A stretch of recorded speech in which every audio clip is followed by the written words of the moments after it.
ओ उमर अब्दुल्ला, तुझे शर्म होनी चाहिए, डूब के मर जाना चाहिए तुझे। जरा सी बात हो जाए तो वहां खड़ा होता है। लेकिन वो कमीने, तुझे हमने लाखों की करोड़ों की तादाद में तुझे हमने वोट दिए, लेकिन तूने एक ट्वीट तक नहीं किया अभी तक। कोई तेरी सरकार का बंदा यहां तक नहीं पहुंचा। क्या कमसन सेक्शन है ये? तेरी इबादत का तू कलमा पढ़ता है, वैसे तू बड़े बड़े दावे करता है मैं मुसलमान हूं मुसलमान। क्या मुसलमानी है तेरी? यही तेरी दर्द है कि एक इदारा खत्म हो गया जिसमें बच्चे रह रहे हैं, अभी तक तेरा कोई उसमें रद्द अमल नहीं आया। वैसे तुझे फोटो खिंचवाने हो तो छलांगे मारता है तू, कभी उसके ऊपर से कभी नीचे। मुझे कोई डर नहीं, मैं खत्म हो गया हूं। अब तो मैं आखिरी पैगाम ये दे रहा हूं और वादे दे रहा हूं। मैंने तेल की बोतल अपने पास रखी हुई है और ये मेरे सोशल मीडिया पे पैगाम है, और उसका जिम्मेदार वक्ती डीसी होगा, वक्ती एसडीएम होगा, वक्ती जो भी हमारी इंतजामिया है, और ये बीआरओ है। मैंने शरेआम जो है अपने आप को आग लगानी है, बिल्कुल लगानी है, और इस वजह से लगानी है कि मेरे अब जीने के मेरे पास कोई ऑप्शन ही नहीं है मेरे पास। बस मैं इस मोड़ पे आ गया हूं। आज तीसरा दिन है, मैं अपने बच्चों को नहीं देख पाया। किसके घर में मेरे बच्चे मुझे कोई पता नहीं है, मेरे वालिदैन का है मुझे कोई पता नहीं है, लेकिन अफसोस होता है मुझे इंतजामिया पे। खुदा की कसम ये मुझे पता है। अच्छा, ये मशहदी जो नेटवर्क है, ये मुझे पता है कि ये उस वहाँ पहुँचेगी मेरी ये बात, लेकिन मैं कहता हूँ कि यार क्या इनसे भीख मांगनी है। मेरी पब्लिक ने जो कल से 10,000 आदमी मेरे पास आया, बड़े हौसले दिए, सब कुछ दिया। मैं अपनी पब्लिक का शुक्रगुजार हूँ। मैंने क्या। अस्सलामु अलैकुम वरहमतुल्लाहि ताला व बरकातुहू। जैसा कि आप तमामी अहबाब वीडियो का टाइटल और थंबनेल देखकर भी समझ गए होंगे, और सोशल मीडिया प्लेटफॉर्म से पिछले एक दिन से आप मुसलसल देखते आ रहे हैं कि सरज़मीन भाटा तूड़िया में संगियोट में एक हादसा पेश आया जो ज़मीनी सतह का है, जो बहुत दूर दूर तक इसको देखा गया। इस वक्त हम जहाँ पर खड़े हैं एक मदरसे के सहन में हैं, जो आज से एक दिन पहले बहुत आलीशान एक मदरसा था जहाँ पर बच्चे ज़ेर तालीम थे, लेकिन इस वक्त ये किस हाल में है वो भी आप अपने स्क्रीन पर देख पा रहे हैं। हमारे साथ इस वक्त हमारे बहुत ही मुखलिस व मेहरबान, हमारे करीबी रफ़ीक, हमारे साथी और जमात अहले सुन्नत के एक क़ादावर शख्स हज़रत मौलाना हाफिज़ तारिक जमील मदनी साहब तशरीफ़ फरमा हैं। इनकी मेहनतों को, इनकी काविशों को आज से पहले भी आप लोगों ने देखा है कि किस तरीके से इन्होंने सरज़मीन भाटा तोड़िया में भी एक बहुत बड़ा जामिया कायम किया है, और यहाँ पर भी इस दूर दराज इलाके में संगियोट में एक मदरसे की ज़रूरत थी। यकीनन जब आप इसको अंदर से देखेंगे, जैसा कि आप देख भी पा रहे हैं, तो ऐसे मदरसे, ऐसा निज़ाम, ये यहाँ का जो सारा सिस्टम है शहरों में भी देखने को बहुत कम मिलता है, जो इन्होंने यहाँ पर गाँव में ये तमाम चीज़ें दस्तयाब की हैं। हम जब रोड से नीचे चल कर आए हैं तो यकीन माने हमें पसीना आ रहा था। तो हम आपस में बात कर रहे थे साथी लोग कि जब हम पैदल चल नहीं पा रहे हैं और हाफिज़ साहब ने इतनी मेहनत से ये मटेरियल जो है मदरसे का कैसे लाया है, ये मदरसे का निज़ाम यहाँ तक कैसे पहुँचाया है, और बहुत कम अरसे में, ऐसा नहीं है कि कोई 10-15 साल का अरसा इन्होंने लगाया है इसको बनाने में। अगर आज इन्होंने काम शुरू किया है तो 5-7 महीने के अंदर अंदर ये सारे मामलात कौम के सामने रखे हैं इन्होंने। जो कौम का पैसा है वो कौम को दिया है। यहाँ पर बच्चे केरला का स्टाफ रखा हुआ था, और दूसरा हाफिज़ साहब का जो घर है वो भी आप अपनी स्क्रीन पर देख पा रहे हैं कि बिल्कुल टोटली जो है वो घर डैमेज हो गया, जहाँ पर लाखों का नहीं बल्कि ये करोड़ों का नुकसान हुआ है। साथ में एक और जगह है, हमारे भाई साहब का मकान था, वो भी पूरा का पूरा डैमेज हो गया। हाफिज़ साहब इस वक्त हमारे साथ मौजूद हैं। तो मेरी गुजारिश ये है कि जो यहाँ की एडमिनिस्ट्रेशन है डिस्ट्रिक्ट पुंछ की, आपको इतनी सुस्ती से काम नहीं लेना चाहिए। इस वक्त ये लोग खामोश हैं, इसका मतलब ये नहीं है कि इनके अंदर सदमा नहीं है, इनके अंदर दुख नहीं है, इनके अंदर तकलीफ़ नहीं है। एक वो शख्स है कि जिसकी ज़िंदगी का सारा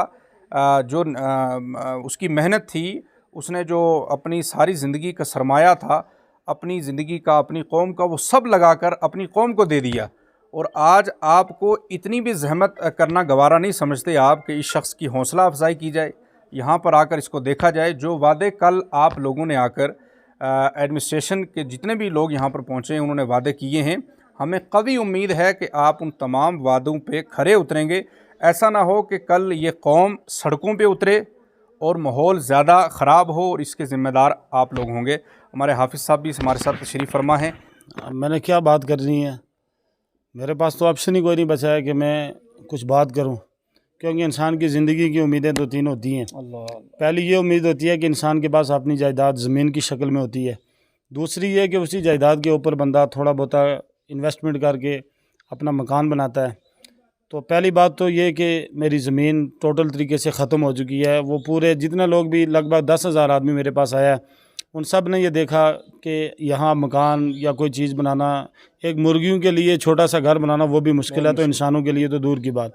मैं बात अर्ज़ करूँगा कि गुज़िश्ता कल से मैं इंटरव्यू दे रहा हूँ, सब कुछ कर रहा हूँ।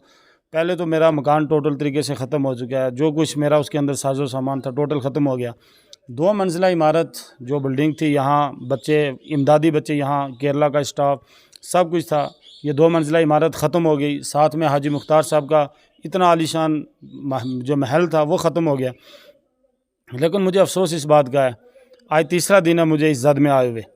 यहाँ SDM साहब आए, और ये मैं ऑन द रिकॉर्ड बात करूँगा, SDM साहब आए, उन्होंने मेरे मकान या मेरे परिवार के बीच में बैठ के भी बात करना गवारा नहीं की।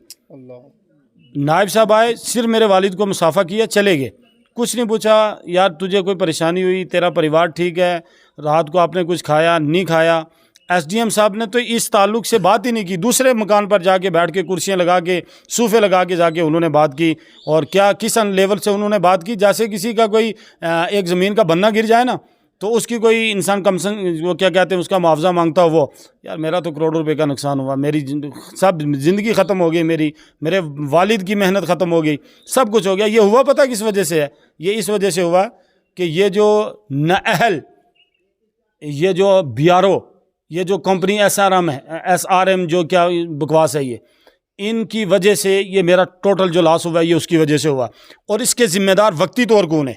जो सबसे पहले मैंने जो फर्स्ट मजिस्ट्रेट है जिनको मैंने आगाह किया, वो नायब तहसीलदार बाटादूरी और बालाकोट अजय साहब हैं, कि उनको मैंने 15 दिन पहले इस चीज़ से आगाह किया, और on the record, on the video, on the photos मेरे पास मौजूद हैं।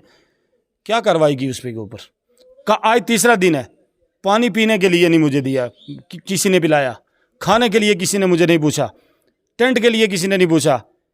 कल यहाँ एक हमारे डिस्ट्रिक्ट अपने तहसील हेडक्वार्टर के DDC वाजिद साहब आए, बड़ी लंबी बातें की उन्होंने, कुछ असर नहीं हुआ।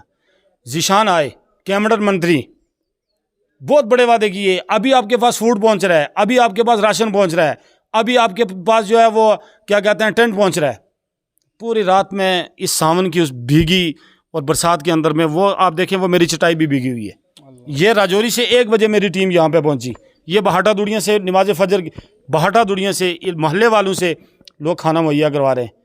क्या यही उम्मीद है हमें अपनी जो वक्ती हुकूमत है? जो रोड और भी नहीं मान रहे, अभी भी गाड़ियाँ चला रहे हैं। एक बात मेरा ये काट के शाह साहब ने, और बिलखुसूस मैं कहता हूँ कि उमर अब्दुल्ला के टेबल पे ये जाना चाहिए।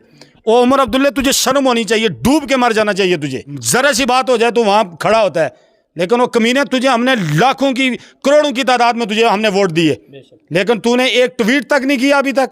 कोई तेरी सरकार का बंदा यहाँ तक नहीं पहुंचा। क्या कम सेक्शन है ये? तेरी इबादत का तू कलमा पढ़ता है, वैसे तू बड़े बड़े दावे करता है मैं मुसलमान, मुसलमान। क्या मुसलमानी है तेरी? यही तेरी दर्द है कि एक इदारा ख़त्म हो गया जिसमें बच्चे रह रहे हैं, अभी तक तेरा कोई उसमें रद्द अमल नहीं आया। वैसे तुझे फ़ोटो खिंचवाने हो तो छलांगे मारता है तू, कभी उसके ऊपर से कभी नीचे। मुझे कोई डर नहीं, मैं ख़त्म हो गया हूँ। अब तो मैं आखिरी पैगाम ये दे रहा हूँ और वादे दे रहा हूँ, मैंने तेल की बोतल अपने पास रखी हुई है, और ये मेरे सोशल मीडिया पे पैगाम है, और उसका जिम्मेदार वक्ती DC होगा, वक्ती SDM होगा, वक्ती जो भी हमारी इंतज़ामिया है, और ये BRO है।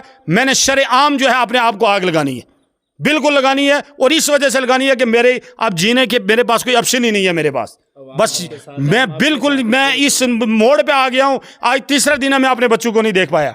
किसके घर में मेरे बच्चे मुझे कोई पता नहीं है, मेरे वालिदैन का है मुझे कोई पता नहीं है, लेकिन अफसोस होता है मुझे इंतजामिया पे। खुदा की कसम ये मुझे पता है। अच्छा, ये मशहदी जो नेटवर्क है, ये मुझे पता है कि ये उस वहाँ पहुँचेगी मेरी ये बात, लेकिन मैं कहता हूँ कि यार क्या इनसे भीख मांगनी है?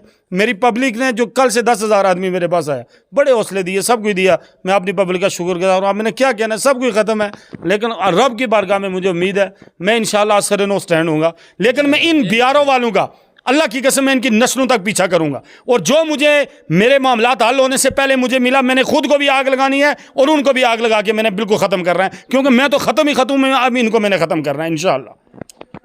ये एक ज़रूरी बात ये है कि कल जहाँ एडमिनिस्ट्रेशन के लोग आए हैं, यहाँ पूरे अहले मोहल्ला से, हाफिज़ साहब से ये बात हो गई कि जब तक इस जगह का जो नुकसानात हुए हैं उनका फ़ैसला नहीं हो जाता तब तक ये रोड का काम नहीं किया जाएगा। यार आपको अपनी रोड की इतनी फ़िक्र है, जहाँ से आपको पैसा मिलना, आपको जो जानें यहाँ पर जानी ख़त्म हो गई हैं, जिनकी ज़िंदगियाँ यहाँ पर तबाह हो गई हैं, जिनका करोड़ों का नुकसान हो गया, आपको इनकी फ़िक्र नहीं है। इस वक्त हम यहाँ पर मौजूद थे, ग़ालिबन लगभग 20-30 बंदे हम यहाँ पर बैठे थे। हमारे सामने सिर्फ 24 घंटे के अंदर अंदर वादा खिलाफ़ी करती हुई यहाँ के लोग नज़र आए जो ये रोड निकालने वाले हैं। एक तो तुम्हारी वजह से इतना नुकसान हुआ, फिर यहाँ पर जेसीबी लाने के बाद जब उनको रोकने की बारी है तो वो कहते हैं कि हम तुम्हारे खिलाफ़ एफआईआर करेंगे। वो आगे से धमकियाँ देते हैं। ये चीज़ें नहीं चलेंगी। जो यहाँ के डीसी साहब हैं और जितनी भी एडमिनिस्ट्रेशन है यहाँ पर, आपको यहाँ पर आकर और बड़े अच्छे तरीके से इस पे जो है वो कार्रवाई करनी चाहिए। ऐसा नहीं कि आएंगे और फ़ोटो खिंचवा कर, वीडियो रिकॉर्ड करवा कर और हाफिज़ साहब को हौसला देकर चले जाएंगे। 3 दिन हो गए यहाँ पर आपको इसी तरह की हरकतें करते हुए। मेरी गुजारिश है कि ऐसा ना हो कल माहौल मज़ीद ख़राब हो जाए। आपको यहाँ पर आकर यहाँ के तमाम माहौल को देखकर और मुकम्मल हाफिज़ साहब के साथ और पूरे अहले मोहल्ला के साथ आपको ताउन करना है।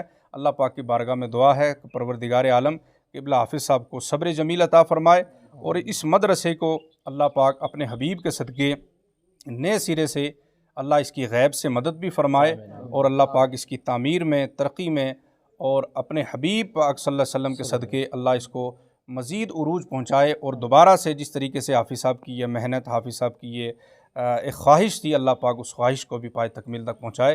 दीजिएगा इजाज़त। अस्सलामु अलैकुम व रहमतुल्लाहि व बरकातुहू।